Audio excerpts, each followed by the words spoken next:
নমস্কার বন্ধুরা, চলে এসেছি পারুল কিচেন উইথ ভিলেজ ফুডে। আজ একটা নতুন রেসিপি নিয়ে আপনাদের সামনে শেয়ার করতে। আজকে রেসিপি হবে এঁচোড় চিংড়ি। কারণ এখন তো এঁচোড়ের সিজন, যেহেতু পারুল কিচেনে এঁচোড় চিংড়ি এখনও বানানো হয়নি, তাই আজ আমি এঁচোড় চিংড়ি বানাবো। আপনারা ভিডিওটি প্রথম থেকে শেষ পর্যন্ত দেখবেন। আর এই এঁচোড় এখন আমি ভালো করে কেটে নেব। ইঁচড় ছোট ছোট করে কেটে নিয়েছি, আলুও কেটে নিয়েছি। আর ইঁচড় আর আলু একসঙ্গে আমি সিদ্ধ করে নেব। এই দেখো ভালো করে কাটা হয়ে গেছে, ছোট ছোট করে পিচ পিচ করে কেটে নিয়েছি। এখন সিদ্ধ করতে বসিয়ে দিচ্ছি। এই দেখুন ইঁচড় সিদ্ধ হয়ে গেছে, ভালো করে সিদ্ধ করে নিয়েছি। এখন জল ঝরিয়ে নিয়েছি। আর এদিকে ইঁচড় দিয়ে যে চিংড়ি হবে, চিংড়িও কেটে নিয়েছি। এখন এদিকে আমি কড়া বসিয়ে দিয়েছি। কড়া গরম হয়ে গেছে, কড়ায় তেল দিয়ে দেবো।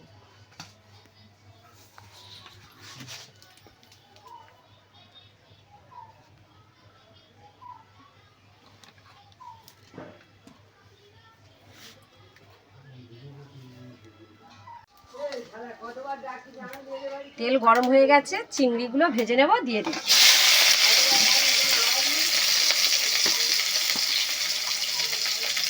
একটু লবণ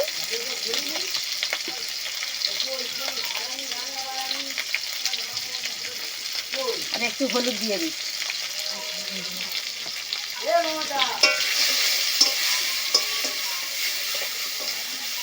চিংড়িটা একটু ভালো করে ভেজে নিচ্ছি।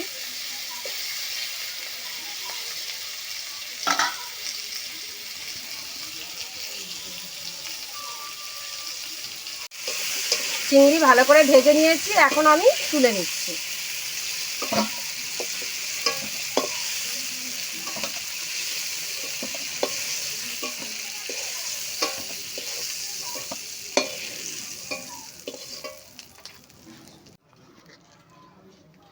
এছাড়া রান্না করব, তার জন্য কড়াই তেল দিয়ে দিয়েছি। তেল গরম হয়ে গেছে, এখন ফোড়নে দিয়ে দিচ্ছে কয়েকটা তেজপাতা আর একটু গোটা গরম মশলা।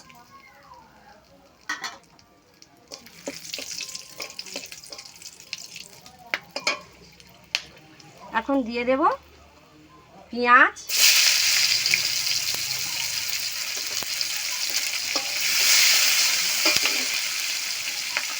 আর ছোট ছোট করে টমেটো কেটে রেখেছিলাম, সেগুলোও দিয়ে দিলাম।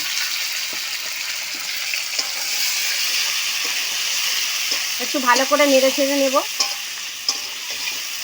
পেঁয়াজটা লাল লাল করে ভেজে নেব।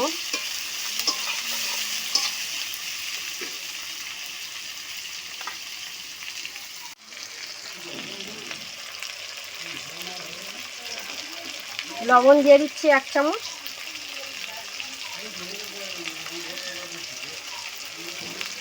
হলুদ গুঁড়ো 1 চামচ দিয়ে দিচ্ছি। একটু নেড়ে নেব।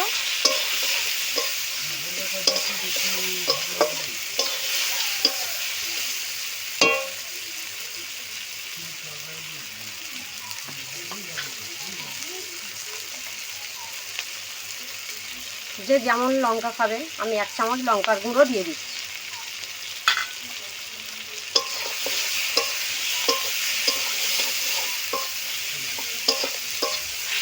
মশলাটা ভালো করে কষিয়ে নিতে হবে।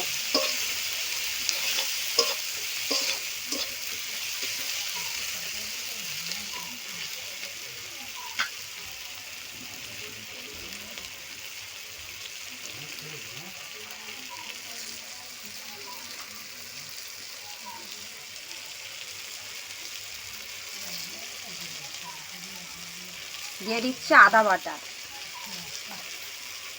1 চামচ দিয়ে দিয়েছি। 1 চামচ রসুন বাটা দিয়ে দিচ্ছি।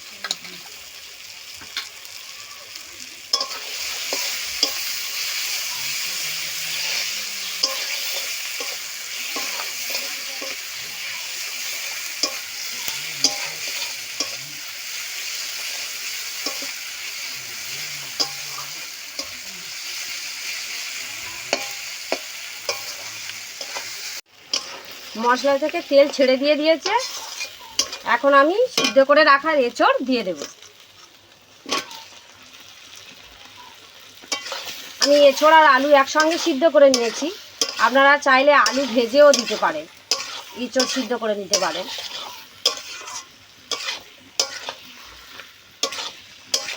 এইভাবে ভালো করে কষাতে হবে, তাহলে খেতেও ভালো লাগবে।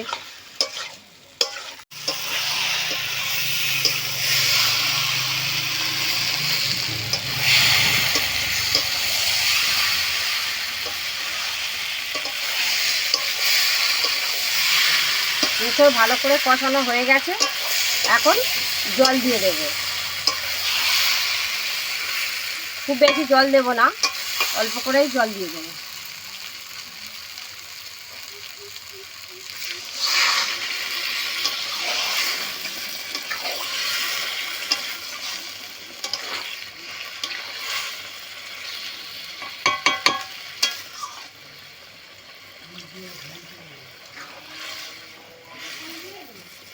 এখন একটু ঢাকা দিয়ে দেব, তারপর ভেজে রাখা চিংড়ি দিয়ে দেব। ভেজে রাখা চিংড়ি দিয়ে দিচ্ছি।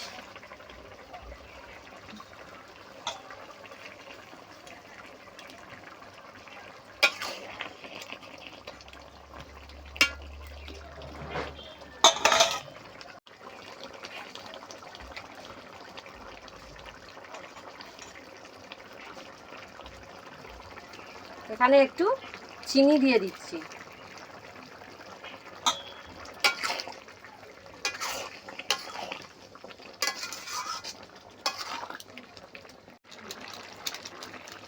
গরম মশলা ছড়িয়ে দিচ্ছি উপর দিয়ে। আমি এখানে গুঁড়ো গরম মশলা দিচ্ছি, আপনারা চাইলে বাটাও দিতে পারেন। হয়ে গেছে, এখন নামিয়ে নেব। এই দেখুন, এঁচোড় চিংড়ি বানানো হয়ে গেছে, নামিয়ে নিয়েছি। কি দারুণ হয়েছে। এইভাবে আপনারা বাড়িতে একবার বানিয়ে খেয়ে দেখবেন, কেমন লাগলো বাড়িতে কমেন্ট করে আমাকে জানাবেন। ভিডিওটি ভালো লাগলে লাইক, কমেন্ট, সাবস্ক্রাইব করবেন, বেশি বেশি করে শেয়ার করবেন। সবাই ভালো থাকবেন। চলে আসবো নতুন ভিডিও নিয়ে।